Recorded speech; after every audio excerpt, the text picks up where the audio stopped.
The Equity Hawks, they beat the Overdose Up Station 76-73. Late game heroics. And Judith, she is the lady of the hour. She hit that buzzer beater shot and has just set everything to a frenzy. Like right now the Equity Hawks are just celebrating that, and you can see that on all platforms, especially the Africa Basket on Instagram, the FIBA Africa Basketball League on Instagram as well. Check that out. You'll see the behind the scenes on what happened. And yeah, so we're back here, and you know the drill here. We just check out this team stats and you just look at the whole game holistically and just give like a wholesome opinion on what has gone on. I mean, it's just a great feeling. I knew for a fact the Equity Hawks were going to win this game. I had no doubts. I had no doubts at all, because I even made a post saying, like, you know, a below average team can be beaten by the Equity Hawks. The only thing we have not seen is like the Equity Hawks beating a top tier team. Like they lost to Inter Club in REG. They beat the Aspak team, and this was expected. So let's get into it. So you could see the Equity Hawks, they shot pretty well from the 2-point field goals. They led in total field goals 43%, which is not that bad considering the fact that the previous game they played was REG, and they had like, you know, a rest day yesterday. So today, the first game of the day, they were able to like take care of business easily. Then on the 3-ball, you could see they shot 32.4%. And it's all courtesy of Judith. Judith just had a breakout game, and also Betty, she hit like half of her threes, something that we're not accustomed to, but anyway. And also on the line, we didn't go as much on the line. I was looking at this game previously in a video that I did on my Instagram, and I can say we didn't go to the line as much. With the 55% on the line for the Overdose team, they went to the line 18 times more than us. So our guards are not even drawing fouls. It's like they're too afraid to go and, you know, draw fouls, something I don't get. In the rebounds department, we dominated that. Then the statistic that is I just want to address right now. I know I've addressed it in an Instagram video, but I'm just going to address it here again. You could see the turnover bug. This is actually quite alarming, because as much as you can see Betty, she was the player of the game, and she got the, you know, she got highlighted there even on the presser. No one mentions like she, out of the 30 turnovers, 6 were hers, and some of the turnovers were just careless. Some players just don't know how to take care of the basketball. Also Judith, she had like 5 turnovers. So yeah, they don't know how to take care of the basketball, and that's something that I've seen evident on the team. They don't know how to, like, you know, they don't know how to respect the game, so they just, you know, go ahead and do like things haphazardly. So that's something that I don't like. We dished the rock crowd pretty well. We had 5 blocks and the 15 fouls, and also fouling too much. The team guys are not even drawing fouls to even go to the line. It's like it's like the Equity Hawks are afraid to go to the line. So that's one thing I really don't understand. And you can see, even with, despite like you know, the fact that the Overdose team are not able to, like, you know, beat the Equity Hawks, given this situation, you could see they led in majority of the stats. You could see they led from points from turnovers, which they capitalized, and these points from turnovers, they are the reason as to why the game became close in the fourth quarter. There were a couple of lead changes that happened, and those turnovers were the ones that were costly. And we are also glossing over the fact that the Equity Hawks blew a lead. They blew a lead, and they didn't know how to play basketball, especially in late game. But given the fact that, you know, luck was on their side, it's either that buzzer beater went in, or they could have gone to overtime. So it was still, the game was still in hand. So you could see points from turnovers. You got 30, 21 fast break points for the Overdose team, second chance points.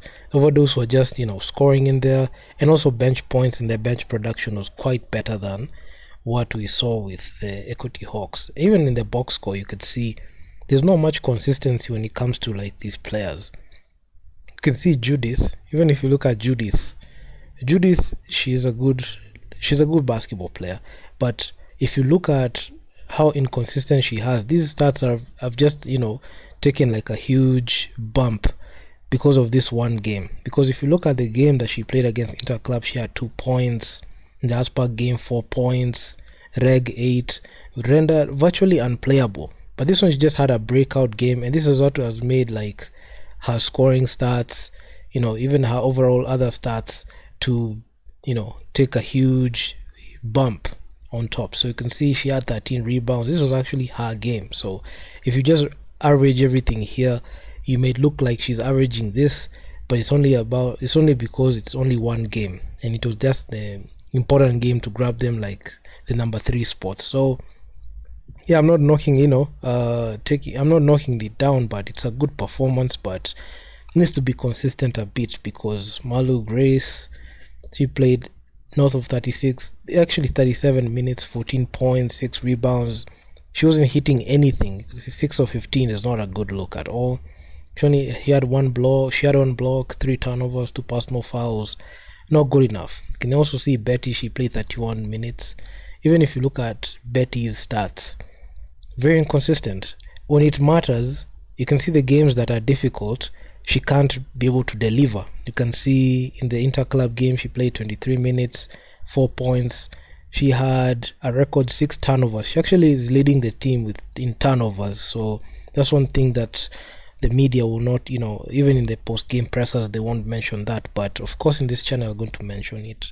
In the Aspak game, you could see a below average team. That's when she drops those stats, because with a team that doesn't play defense, this is what she can produce. But when a team like plays hard defense on her and she's not able to do anything, you get a 3 of 10, 2 of 8 from deep. This is what you get. But against a below average team, this is what you get. So this tells you that it's not like, she's a good player. It's just that, when she's playing like a team that is not elite, she shines. But when she plays players of, close to her caliber, she fails. So that is one thing that also I noticed there. And Debbie, she has just been up poor, honestly. In a 4-game span, she's not been able to have a lot of impact in there. In this game, she played 21 minutes, 0 points, none, 2 rebounds, 2 assists. I'm not even gonna look at her other stats, because my god, they were just horrendous. Melissa, 39 minutes, 15 points. This is the definition of inconsistency. I don't know why she shoots the damn ball at this rate, especially from deep. She just throws it up. Nikutupa too. It's like you're just unconscious to, you not knowing that you're not a shooter. You're not a shooter. You have to get that through your head. You're not a shooter. So this is what I don't like at all. You take all these unnecessary threes and have 5 turnovers. She's not that effective, honestly. Not that effective. These are just, they're just inflated stats. They're just all inflated stats, even checking her stats from the other games that she has played, you can see she's averaging 12 points, 3.3 rebounds, and 5 assists. But if you look at the other games as opposed to this one, you will see they're very inconsistent. Got Christina Kenyan could not hit anything in this game, 2 of 4. She had 3 turnovers, 5 rebounds, 1 assist. There are just so many hustle players in here.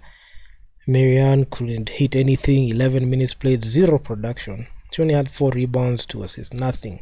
2 turnovers. Mary Lisa, she can't even find her own game. It's like her game just, disappeared. She has not been able to do anything significant. We're just waiting for Melissa's stats to load. Let's go back to Melissa. So you can see in the games that matter, this is the production that she has. 21 minutes, you're getting 8 points, 3 of 9 shooting, 6 rebounds, 3 assists, plus minus from minus 17. I put emphasis in this plus minus because it shows you the efficiency of this player. So you can see this is a player who is not efficient at all. At all not efficient. Then we have in the Aspak game, this is where she had a high scoring game against low opposition, low competition. This is what she can do. If a team doesn't play defense or have good offense, she has a good game. But when a team plays hard defense on her, this is where she struggles. She shoots 1 of 11, 1 of 10, 5-point game. She shows up small with a 5-point game, 3 rebounds, 3 assists, 3 personal fouls, 3 turnovers. She produces and a plus minus from -3. Virtually unplayable. You couldn't even get any production when it matters. But when it comes to a game you're playing a below average team, this is the type of production you're going to get. You're going to get this type of production because you're just playing a below average team in there. So yeah, I mean, 15 points, 9 assists, because you're not playing as to your competition. You're just waiting for a weak team to beat them. So I know you're not waiting for a team, but we know the matchups that we are looking at. We're looking at the Inter Club and RG matchups, which she couldn't deliver, quite frankly. And let's go back to Debbie, because my God, I sometimes I look back at these stats, I just cringe a lot.